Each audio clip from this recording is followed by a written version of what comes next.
Okay, still catching up on fives. Really sorry, guys. Just been really busy in the real world, if we can even call this the real world, because sometimes it feels decidedly fake, dreamlike, nightmarish, but whatever. So far, Janet Yellen had a 26-0 vote to pass her on to the Senate floor as Treasury Secretary, where she should have no problem. Janet Yellen is and has been confirmed by the Senate before, and this one is pretty split down the middle. I don't expect her to have any problems clearing the full Senate floor vote. And if and when she does, she will not only be the first female Treasury Secretary to add to her list of accolades as first Federal Reserve chairwoman, but I think that will be pretty conducive for equity markets. This week, we are seeing a little bit of a pullback in the equity markets and stocks, as we often do in January. In a vacuum, or I guess historically we often pull back a little bit in January. Of course, the recent run-up in the market, certainly post-election, is a contributing factor there as well. The markets have been insane since the election, and the markets did very well in spite of a Democratic sweep of both houses of Congress and the executive branch, the White House, and OEOB, where the vice president is. So the markets are pretty resilient. They're kind of shitty today. Today's Friday. They're down about 200 points. Not worried. There's going to be some rotation.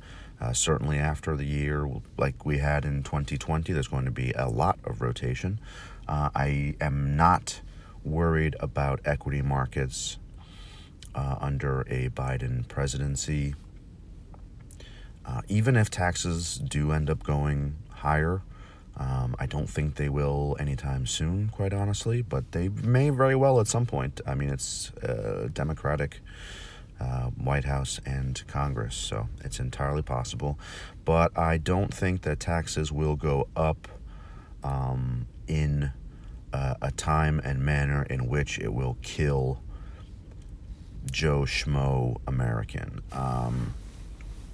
I think that it'll be focused on very high income earners and corporations. I don't think it's going to necessarily hurt you and I. More likely that state and local taxes end up hurting people like you and I. Governor Cuomo wants to impose an additional tax in New York State for, I don't think he specifically designed or announced the parameters, but effectively the highest state tax could go as high as 14 and change %, including New York City tax. Yet another reason why you should not live in New York City unless you're stupid fucking rich, which is it's certainly in part why I want to get the fuck out. So the effective state tax rate would be something like 14.75%. If you live in New York City and make over a certain amount of money. State tax, of course, is like 8.75%, almost, or roughly thereabout. City tax is about 4%. So the Cuomo wants to raise the top end of state taxes to 10 and change %, which, if with the city tax, is 14, almost 15%. So if you're in that top income bracket, you could very easily be paying 50% in taxes. 50%. And that's if the federal tax rates don't change a whole lot. You know, you're looking at deductions, without deductions being a factor, you're looking at 35% tax bracket federally, 15% tax for state and local. That's 50%. That's a lot of tax. I'm generally not in favor of super high income taxes or personal income taxes. I'm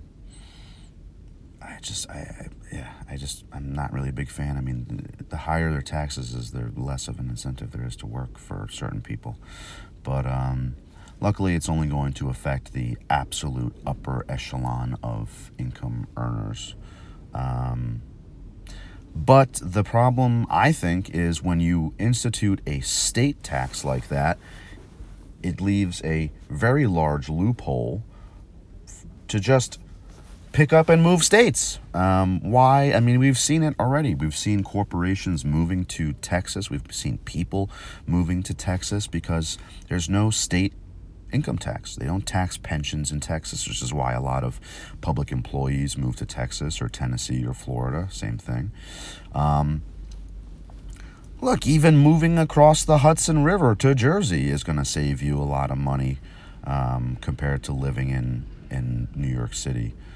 So I'm not really a big fan of that. I would certainly, I guess you would say, prefer to see a tax hike federally, because at least then you can't just escape from it by picking up and moving. I also just don't think it's advisable to raise taxes in the middle of a pandemic right now. Again, I don't think that is going to happen right now. I think the federal government would much rather balloon the debt even more than try and hit average Americans in their pockets more than they've already been hit in their pockets over the past year and change. So I am not yet that cynical. But I expect some changes. They're not going to be, I really don't think they're going to be crazy changes, because the Democrats hold a very, very, very slim majority, being one in the vice president. I would sooner expect to see massive stimulus, massive infrastructure bill, lots and lots and lots of government spending to put people back to work, to try and put money in people's pockets, and then figure out how to pay for it later. The days of neutral budgets are long gone. It used to be that people in Congress liked to be deficit neutral. We have not seen deficit neutral legislation or budgets passed really since the 90s.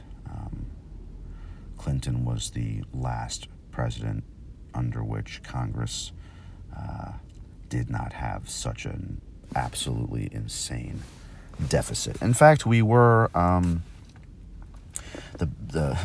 the budget was balanced. We actually had a surplus under Clinton for a little bit, but then 9/11 and all the wars, and I'm not saying that the wars should not have been fought. Like, we need to defend our country 100%.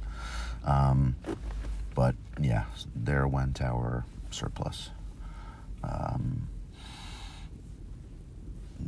And it was, I believe, I don't remember off the top of my head, but I believe that was actually with a split Congress under Clinton, because Newt Gingrich, I do believe, was the Speaker of the House at the time. So, I don't know.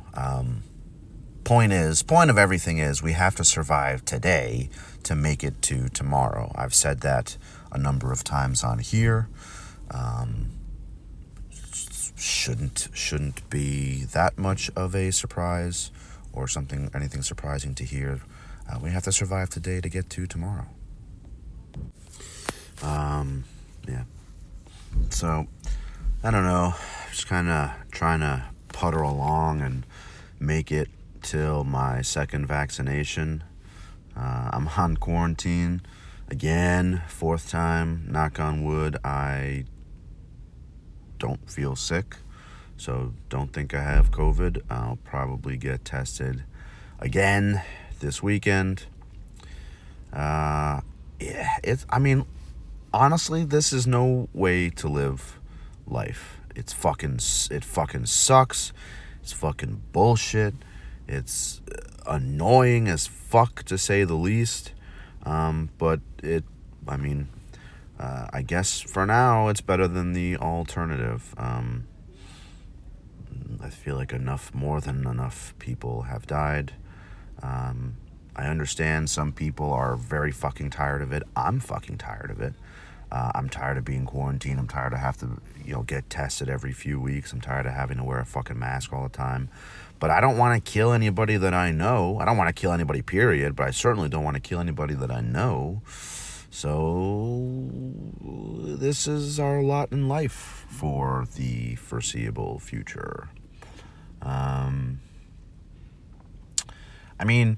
We should be able to do it, right? There are countries that don't have really any COVID. Australia, New Zealand have almost no COVID.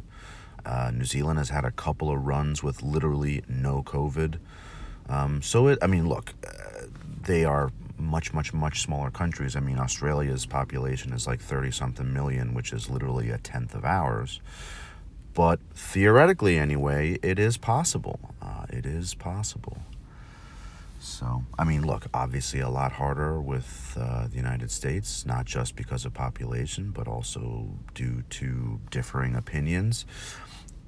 And while I disagree, I get it. It fucking sucks to have to... what a waste of a fucking year, right? We all, for the most part, wasted a whole fucking year. But it is what it is. I'd rather have wasted a year than be dead or have killed my mom, God forbid, or my brother, God forbid, both of whom are at risk. So one fucking day it'll be done. Spanish flu lasted 2 years, and Spanish flu was really fucking deadly too. And Spanish flu was deadlier its second wave. Of course, we didn't have the same medical technology, healthcare technology, and procedures and cleanliness that we have now. But listen, it is a modern day plague. It is a modern day plague, and maybe we should take a minute and think about that. So not a lot is happening in the game, but nonetheless, I am getting pretty burnt out with it. I'm a little burnt out with the game. Obviously, my regular followers have noticed that I have not been posting nearly as many videos. Some of my friends have certainly seen that. I have not been nearly as active in the game. And I hate to say it because I ordinarily loathe people like this, but I am beginning to become a little bit of a coaster. I'm just coasting a little bit.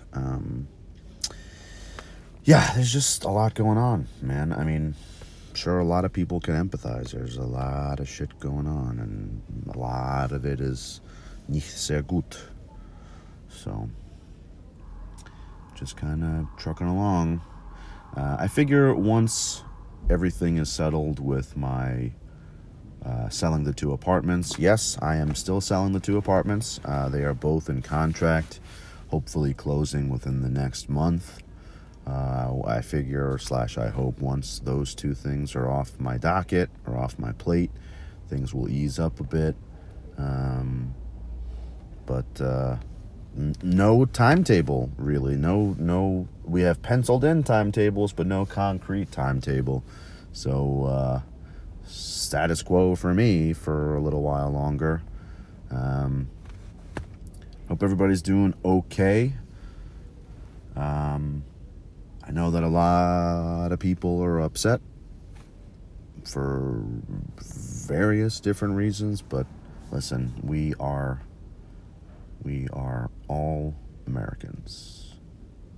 We are all Americans, and for better or for worse, we are all in this together. I certainly feel that way. I don't really care for certain factions of the country on either side, but it is what it is.